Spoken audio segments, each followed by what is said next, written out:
Salut tout le monde, c'est Antoine. Lundi 10 septembre 2018, j'ai été l'invité de CNews et dans cette émission, on a parlé de plusieurs sujets. D'abord d'un rapport sur l'islam, ensuite de la rencontre entre Mélenchon et Macron à Marseille et enfin du programme écologique d'Emmanuel Macron. Enfin, de l'absence de programme écologique d'Emmanuel Macron plutôt avec l'évacuation d'une ZAD. Alors les deux premiers thèmes n'étaient pas forcément très passionnants, mais enfin, au moins ça m'aura permis de dire une chose qui est que la religion a désormais pris énormément de place dans la discussion dans l'espace public alors que finalement, eh bien, la majorité des Français n'ont pas de religion, ne se reconnaissent dans aucune religion, et puis en plus que l'État n'a pas à se mêler des questions religieuses si on respecte la loi de 1905 et si on est des fervents partisans comme moi de la laïcité.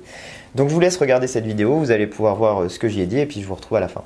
Bonsoir à tous, bienvenue dans le débat du grand JT de CNews. C'est un rapport choc qui est sur la table du président de la République. L'ex-banquier Hakim El Karaoui réitère ses propositions pour un islam de France. L'État a-t-il le droit de se mêler de l'organisation du culte musulman? Les réformes proposées vont-elles trop loin ou pas assez? On en parle tout de suite avec nos trois invités, avec Antoine Léaumont, bonsoir. Bonsoir. Je rappelle que vous êtes responsable de la communication numérique de la France Insoumise, avec Jérôme Dubus. Bonsoir. Vous êtes conseiller LAREM de Paris, porte-parole du groupe parisien progressiste, constructif et indépendant, le PPCI, et avec Julien Bayou, merci d'être avec nous. Bonsoir, porte-parole d'Europe Écologie Les Verts, conseiller régional en Ile-de-France. On débat dans un instant de ce sujet, mais parmi ces propositions, il y a notamment la taxe halal ou encore le renforcement de l'apprentissage de l'arabe. On va faire le point sur ces propositions avec Antoine Besson.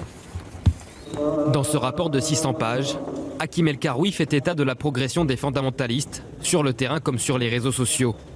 Pour combattre l'islamisme, l'Institut Montaigne préconise plusieurs mesures. Lutter contre les discours radicaux sur les réseaux sociaux. En effet, parmi les 16 comptes Twitter les plus influents dans le domaine des idées, 4 appartiennent à des prédicateurs saoudiens et un koweïtien. Parmi les autres propositions du rapport, il faut aussi renforcer l'apprentissage de la langue arabe à l'école pour diminuer son apprentissage dans les mosquées et créer une association indépendante destinée notamment à prélever une taxe sur les produits halal.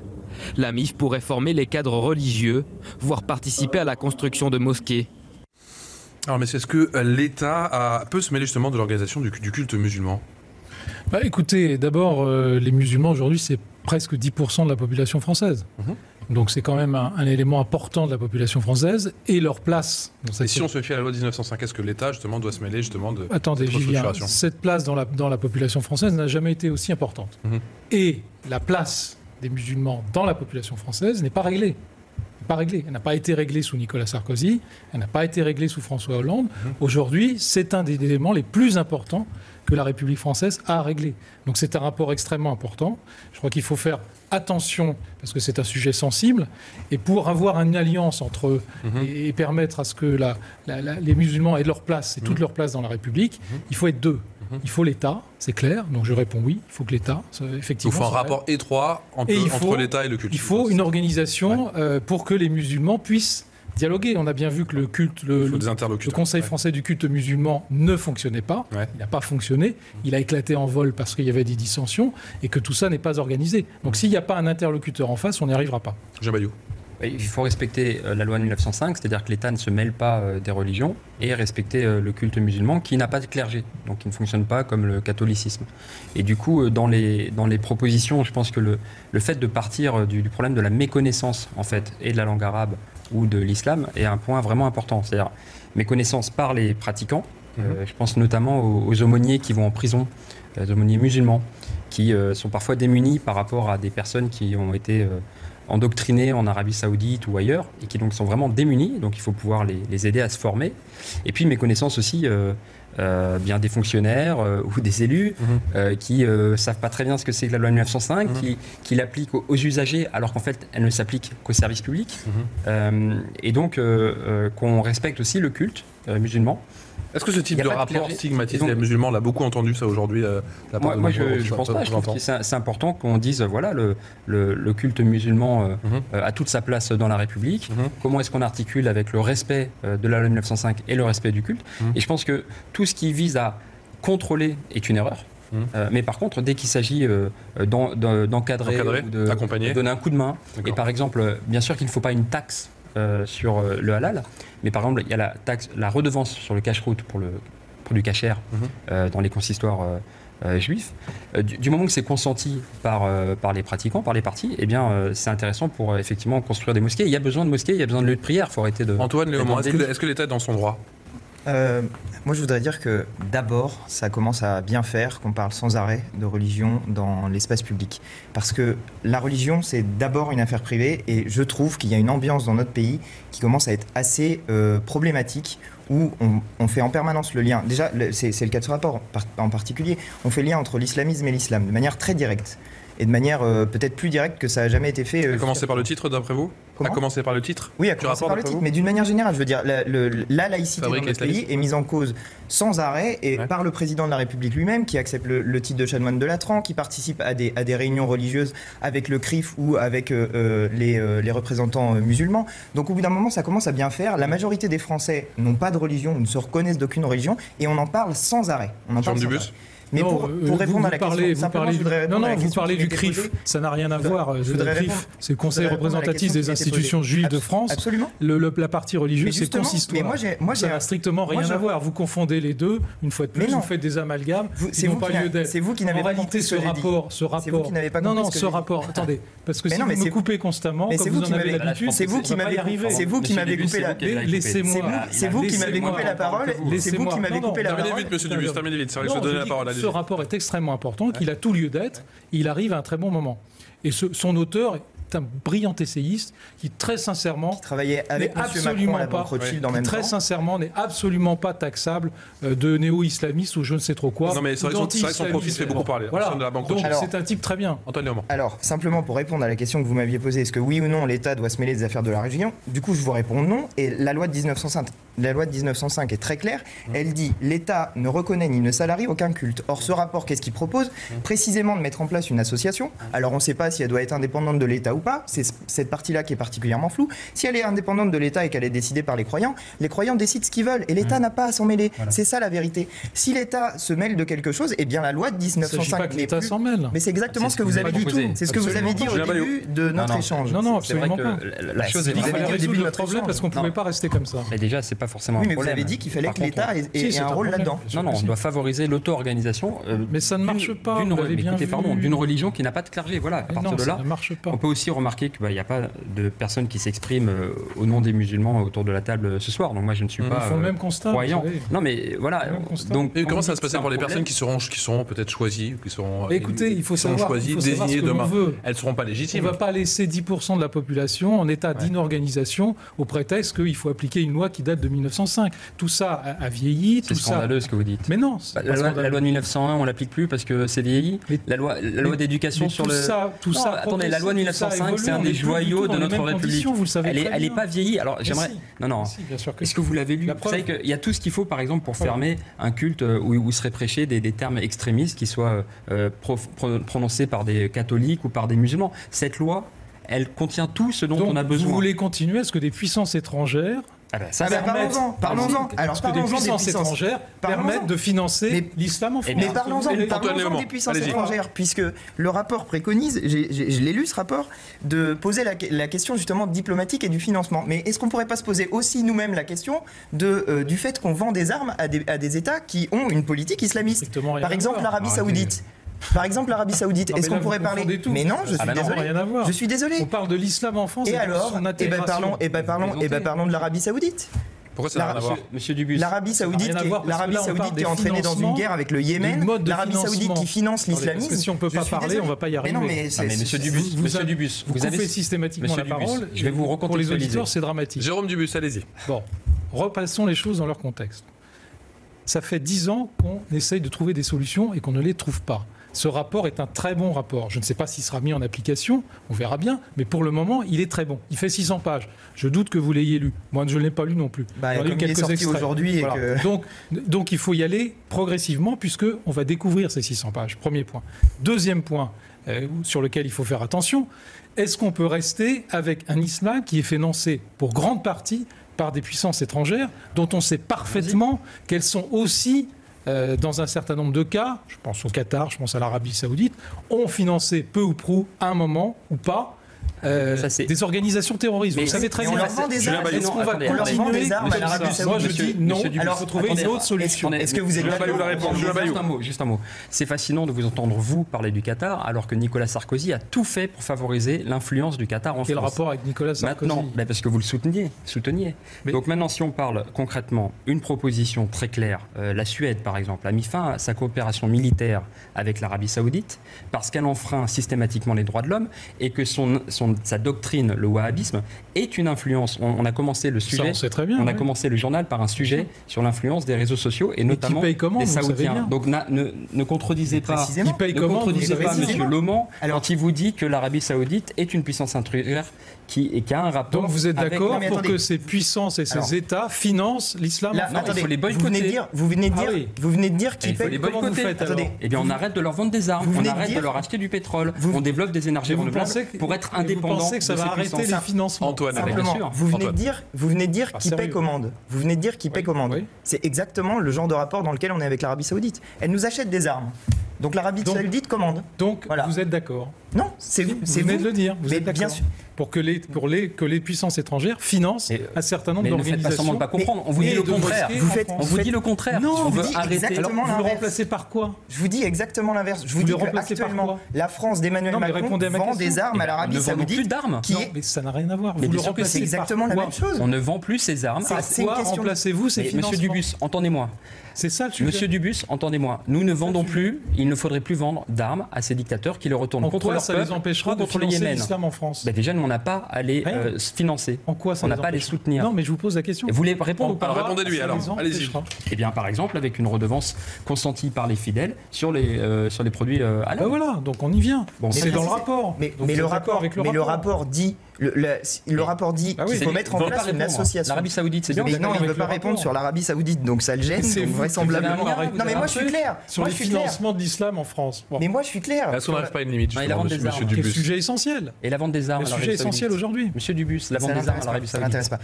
Monsieur Desarmes. Monsieur Dubus. Vous confondez tout. Oui, je confonds. Moi je veux bien que Monsieur El Karoui fasse un rapport sur la vente des armes. Répondez, ils vont pas vous lâcher. Moi non plus. La vente des armes à l'Arabie Saoudite. Monsieur Dubus, allez, s'il vous plaît. Allez-y. C'est pas le sujet. Vous êtes fait de la politique ou vous avez un petit peu de courage? La vente des armes. J'en ai du courage. Oui, merci. Bon, très bien. La vente d'armes à l'Arabie Saoudite qui les retourne contre le Yémen. Est-ce qu'on continue ou est-ce qu'on arrête? Mais c'est pas le sujet, encore une fois. Vous voulez pas répondre? Alors, on est sur le financement de l'islam en France. Vous intervenez sur les armes que l'on vend à l'Arabie Saoudite. On n'est pas que sur la question du financement. On est sur les questions diplomatiques. C'est très important. On est quand même grandement sur la question du financement. Ah oui. Non, mais on est sur les questions du financement. C'est le point essentiel du rapport. Mais le rapport, ce qu'il dit, le rapport, il est clair sur ça. Il dit qu'il faut mettre en place une association, un institut. Ça s'appelle l'Association musulmane pour l'islam de France. Voilà ce que préconise le rapport. Ça sera un institut, c'est-à-dire vous savez déjà ce que va faire Emmanuel Macron sur le sujet? Non, mais c'est dans le rapport, c'était marqué dans le rapport. Le rapport, il appelle ça une association musulmane pour l'islam de France. Un peu plus loin, c'est un institut. Moi, je vous dis que j'ai lu. Bref, peu importe. Donc de fait, le CFC a intérêt. Il y a deux possibilités. Soit cette association, c'est une association qui est auto-organisée par les croyants et les croyants décident eux-mêmes des modes de financement et des missions de l'association. Auquel cas, très bien, ils font ce qu'ils veulent, ça ne regarde pas l'État. Soit on décide que l'État s'implique là-dedans, et là il y a un problème. Mais enfin, on est dans un pays laïque, les religieux font ce qu'ils veulent, et par contre, ils font ça de leur côté. Ça les regarde eux, ça ne regarde pas l'État. L'État doit être toujours indépendant des questions religieuses. Et je trouve, moi, que Emmanuel Macron ne s'astreint pas à ça quand il accepte d'être chanoine de Latran, quand il accepte d'aller, et oui, je n'ai pas fait d'amalgame, quand il accepte d'aller au CRIF pour le repas du CRIF, quand il accepte d'aller... Mais le CRIF, ça n'est pas du tout un caractère religieux. C'est ça. C'est le consistoire. Vous confondez les deux, encore une fois. Mais non, c'est vous qui confondez. C'est vous qui confondez. Et pareil quand il va pour la rupture du jeûne. Pareil quand il va pour la rupture du jeûne du Ramadan. Moi, je trouve que c'est pas la place du président de la République. Si on devait résumer, est-ce que ce rapport va trop loin ou pas? Ce rapport va trop loin s'il préconise que l'État encadre, contrôle. C'est pas du tout ce qu'il préconise. C'est ce qu'il a l'air de dire. Non, c'est pas hors la loi. Mais pas tout à fait, mais ça en prend le chemin quand même. Soyons très concrets. Encore une fois, je regrette qu'il n'y ait personne qui puisse parler au nom des musulmans, mais on peut imaginer que si c'est imposé, eh bien ça ne sera pas suivi. Alors que si c'est auto-organisé, et par exemple que la redevance est consentie, encore une fois, comme ça se pratique avec la cache-route, eh bien dans ce cas-là, ça peut fonctionner. Mais à condition que le culte musulman s'organise, ce qui n'est pas le cas aujourd'hui, vous le savez très bien. Puisqu'ils sont à couteau tiré. marché quand on a essayé. Ils sont à couteau tiré. La situation n'a pas changé. C'est ce qui a été fait en 2003 et ça n'a pas marché. Pourquoi est-ce que répéter la même erreur pas en 2003, c'était sous Sarkozy, c'était en 2007. Et deuxièmement, ça n'a pas changé. Ça n'a pas changé. Ça n'a pas marché. Il n'y a pas d'union, il n'y a pas de consensus entre les organisations différentes. Précisément parce que Nicolas Sarkozy a voulu l'imposer. Et comme il a raté beaucoup de choses, vous savez, il n'a rien imposé du ministère de l'Intérieur. En plus, il semble bien que c'était en 2003 et pas en 2007. Je ne vous mettrai pas d'accord tous les trois, et ça je m'en doute. Non, ça clairement. On va parler d'un autre sujet dans un instant avec cette rencontre un petit peu improbable. C'était du côté de Marseille. Vous étiez à Marseille ce week-end ou pas? Non, j'étais pas à Marseille. Entre Mélenchon et Macron, une rencontre un petit peu du troisième type. On en parle dans un instant. 21h passé de 35 minutes. Merci de votre fidélité. C'est parti pour la deuxième partie de notre débat dans le Grand JT. Rencontre du troisième type du côté de Marseille. Jean-Luc Mélenchon égratigné Emmanuel Macron en le taxant de xénophobe, mais n'a pas assumé ses propos une fois face à lui. Une rencontre au final cordiale, complaisante même à en croire un certain Olivier Besancenot. Mais à quoi jouent Emmanuel Macron et Jean-Luc Mélenchon? On en parle tout de suite avec nos trois invités, avec Antoine Léaumont, responsable de la communication numérique de Jean-Luc Mélenchon, Jérôme Dubus, conseiller de la REM de Paris, porte-parole du groupe parisien progressiste, constructif et indépendant, et avec Julien Bayou, porte-parole d'Europe Écologie des Verts. Si vous n'avez pas entendu ces propos, je vous propose de réécouter ces deux séquences. Le plus grand xénophobe qu'on ait, c'est quand même lui, monsieur le président de la République française. C'est quand même lui qui vient de faire voter une loi dans laquelle il est prévu qu'on peut tenir en centre de détention des familles, enfants compris, pendant 95 jours. Il y a eu des mots très forts quand même tout à l'heure sur la xénophobie. Monsieur Mélenchon, c'est le mot que vous avez employé, il me semble. Vous avez dit que c'est le plus grand xénophobe qu'on ait, Emmanuel Macron. Non. Non, vous l'avez dit. Vous l'avez dit. Non, ça m'étonnerait. Ah, il l'a dit. Vous pouvez pas le croire. Non. Peut-être une légère exagération. Un contre-humaniste, vous avez dit. Avant en fait. Il manquait aussi un petit son. D'accord. Il s'est pas un peu dégonflé quand même? Non, en fait, ce qui se passe, c'est que dans la situation précédente, ce qui lui est dit dans le premier extrait que vous montrez, ce qui se passe, c'est qu'on est en train de le taxer de xénophobie, parce que ça fait plusieurs jours que sur les réseaux sociaux et dans certaines émissions de télévision, les macronistes, d'une manière générale, nous traitent de nationalistes. Mais pas Emmanuel Macron. Mais pas Emmanuel Macron lui-même. Et d'ailleurs, Emmanuel Macron a désavoué... Benjamin Griveaux, Nathalie Loiseau, j'imagine. Moi, ce que je vois dans l'extrait après, c'est qu'Emmanuel Macron... Il y a un autre extrait que là, vous n'avez pas diffusé, mais dans lequel Emmanuel Macron désavoue les Griveaux, les Loiseau qui nous traitent de nationalistes en disant que c'est pas nous les nationalistes et que ceux qu'il faut cibler dans ce cas-là, c'est Marine Le Pen. Donc moi ce que je vois ce que j'ai vu dans l'autre extrait que vous n'avez pas diffusé, c'est surtout Emmanuel Macron. Je sens que je vais vous le retrouver votre extrait, sinon vous allez me le dire toutes les 3 secondes. Je veux bien parce qu'en réalité ce qu'il fait c'est que en réalité il tacle son propre ministre, Monsieur Griveaux. Mais pour revenir sur cet extrait, donc la question qui était posée, c'était une comparaison. Sur Jean-Luc Mélenchon. C'est une comparaison. Non mais c'est une comparaison. Il dit on nous traite de xénophobes, mais en réalité le plus grand xénophobe qu'on ait en répondant en comparaison avec entre eux deux, sous-entendu, c'est Emmanuel Macron. Et on peut pas nier. Ça est très filantreux. Et on peut pas nier. Non, on peut pas nier. Je crois qu'ils vous font les gros yeux des deux côtés.